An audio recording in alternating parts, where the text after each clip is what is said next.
Hey yo, what is good with you? It is your boy Travis Kinley coming back to you with yet another one. So I have been asked, fresh out the shower. For those of you who watch my channel a good bit, you know you're subscribed.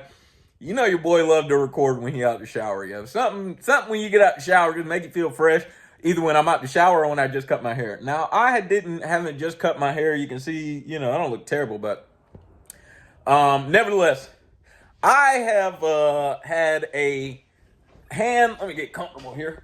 I have had a handful of requests as far as videos to make, and I want to honor those requests. Now, I'll be honest with you, some of you requested some stuff that is Prime specific, and I'm trying to hit on some of those, like company versus lease. I did that yesterday. Benefits, company, and lease, and I think the benefits are obvious, but anyways. But nevertheless, I'm trying to honor these requests. I want to honor this one today. This one was, hey, can you talk about your experience buying a truck, as well as do you have any advice for buying a truck right now during the COVID era? First thing I'm gonna do is tell you my story, okay? And I don't remember all of the failed deals, but I'll try to recap them very quickly.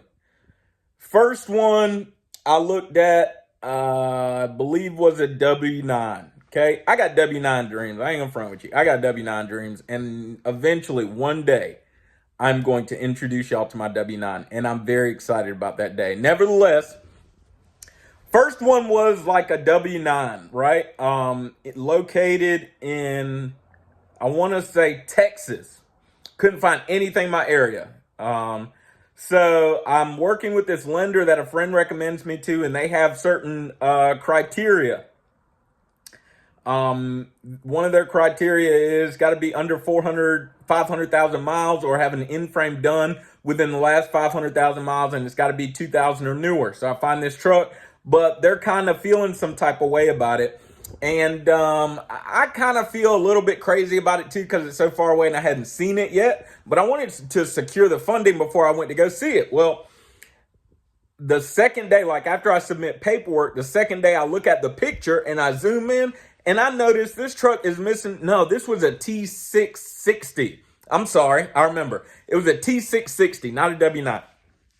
This truck missing about 5 lug nuts on the driver front wheel. Immediately cut it short. Dude, if you don't have all the lug nuts on your truck, and then when I sent them a message about it, they didn't say anything for like 8 hours, and then they sent me a text saying, oh, got that fixed. Okay, if the last driver wasn't keeping up with lug nuts, bro, it's a lot you wasn't keeping up with. If you're not keeping up with lug nuts, you're not even checking your oil, okay? So I left that truck alone. After that, I started looking at different like dealerships and things of that nature. One thing I learned through dealerships, and I got into some deals and had some fall through, and people were committed and yada, yada, yada. I mean, multiple trucks, not going through every one of them. One thing I learned was that trucks are going so quickly right now. What you see online at dealerships, used or new, is not an actual representation of their inventory. If you're trying to buy a truck right now, you know that. That's going to play into what I'm talking about later. Okay, another thing I did was I looked at another T660. I really like the T660s. Another thing I did was look at, because it's like W9, but modern W9 or something. Another thing I looked at was another T660. Same thing. Send me in-frame paperwork, please. My lender needs it. By the time the lender got back with me and I got back with the seller, truck's gone. Okay. Did that with a W900 even more recently in Virginia. Same thing. Send me in-frame paperwork. By the time lender gets back to me, truck's gone.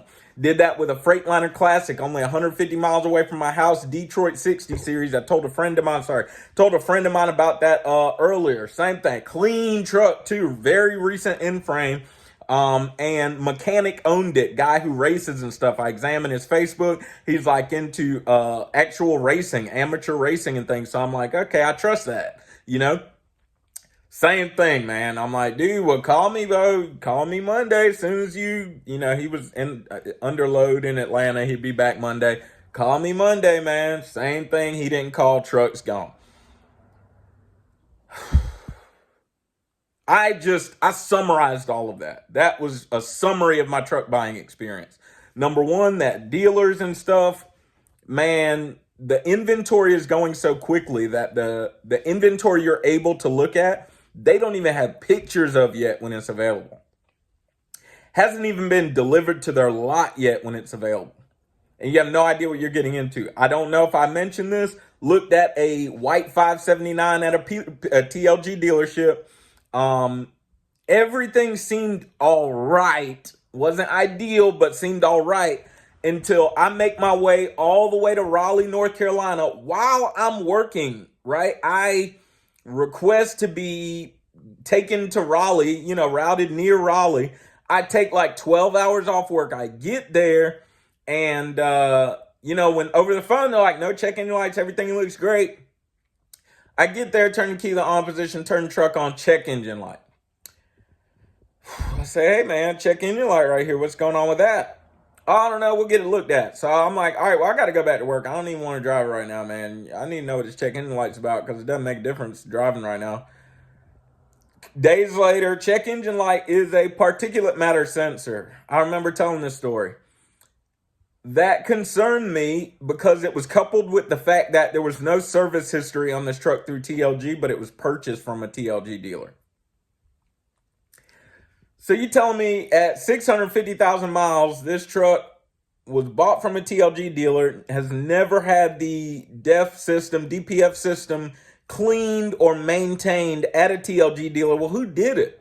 And then in addition to that, you have a particulate matter sensor that has gone bad. If you're not familiar, a particulate matter sensor is the sensor that measures how much carbon and junk buildup is in your exhaust. DPF, you get where I'm going here? That was concerning to me. And if I'm correct, it is either inside the DPF filter or it is right after it. As far as the, where the sensor would be placed, where it's measuring buildup. It's either inside the filter or right after, if I'm correct. So what I'm saying is, that's really not a good thing, okay? And I didn't want to buy an emissions truck that's already got emissions red flags before I even give you the down payment. Backed out of that, got my refund back. So many deals fell through. So if you have any advice, Travis Kinley, buying a truck during the COVID era, what's my advice? Here's my advice.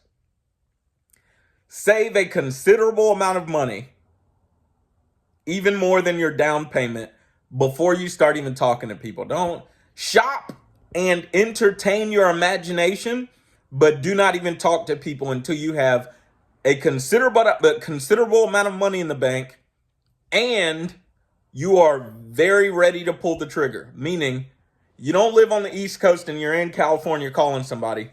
You kind of need to be in the area. I know it's difficult, dude, because you're like, dude, I'm trying to work and buy a truck at the same time. I get it. I just did it.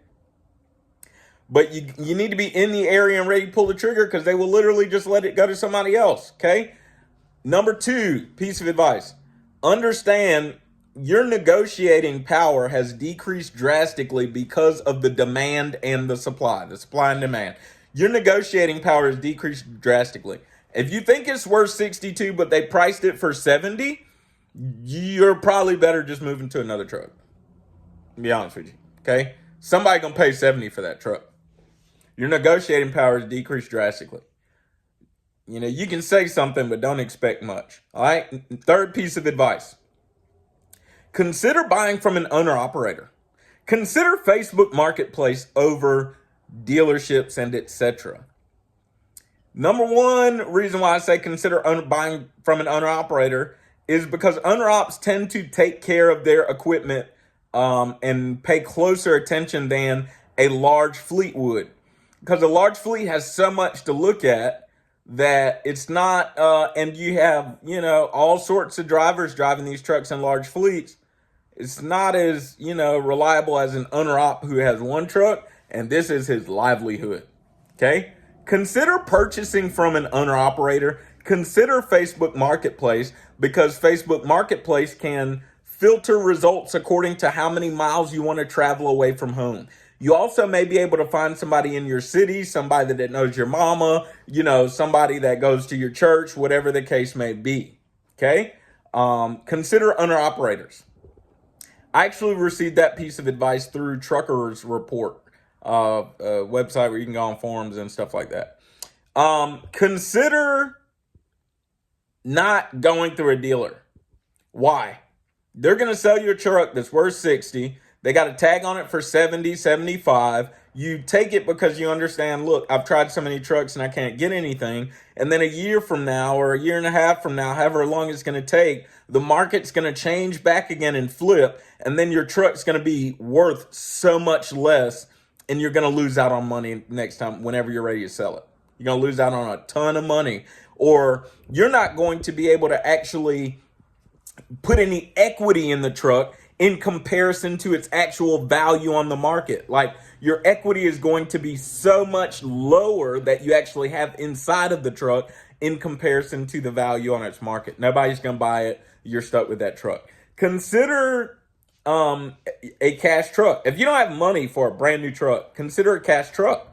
Because then you can pay as little as you possibly can, and you'll sell it for as much as you possibly can, but what you lose out on is not as much. Of course, make sure that truck has been maintained. You want maintenance records. You want an in-frame, or even better, an out-of-frame. Or another option, consider leasing and getting a brand new truck. I would consider one of the two, one of the ends of the spectrum rather than the middle right now. The trucks in the middle, the quality of the supply right now has gone down because the supply has gone down. So the quality of the trucks in the supply, what's available right now, has really gone down. For example, if you know anything about Caterpillar motors, I've learned a lot about trucks and motors and stuff and transmissions. If you know anything about Caterpillar motors, the ACERT, I did forget what it stands for. Emissions. I know the E is emissions. I forgot what it stands for. The Caterpillar C15 ACERT motor is the least favorable motor among most people, but it is the most available on, truckpaper.com. It is the most available motor in W9s, in Freightliner Classics. It is the most available motor right now, right? That is what I mean. Quality's gone down because supply has gone down. So, the trucks in the middle it's a little bit rough. Either buy a super old truck with a bunch of miles that you can get for a super good price, but that has been maintained and is running well, or consider just getting in line at Lone Mountain, SFI, other companies like that. All right, that pretty much sums up my experience on buying a truck during the COVID era. You see what I got? That's what I got. That's the best deal I could find. I'm very comfortable with it and looking forward to running it. Actually expecting my permit package to come today, anytime before 12 p.m. Via UPS. So super excited about that. It's going to have my truck numbers, going to have my insurance information if I'm correct. So I'm super excited to open that package. All right. So that's been my experience. Good luck finding a truck right now. Truckpaper.com, Facebook.